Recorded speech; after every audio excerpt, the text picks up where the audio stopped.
master, good morning. Tayo po ngayon ay papunta ng Talisay Island dito po sa Romblon, Calatrava. So ito po yung ating sasakyan. Habang kasagsagan nga mga master ng ating biyahe ay mayroon kaming napansin. So ito po si tatay na namamangka at nangangawil. Hindi alintana ang laki po ng alon. Dito natin makikita ang isang dedikasyon ng isang magulang na kahit anong hirap ay kaya niya suungin para may maipakain lamang sa kanyang pamilya.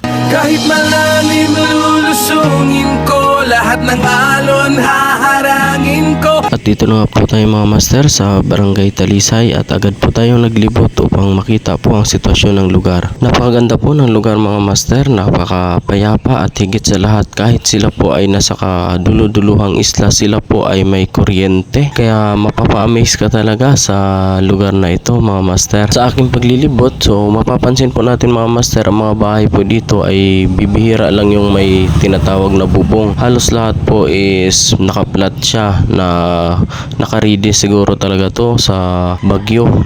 Abangan nyo po mga master ang susunod natin paglilibot at titingnan naman natin ang lahat ng kanilang mga magagandang tanawin.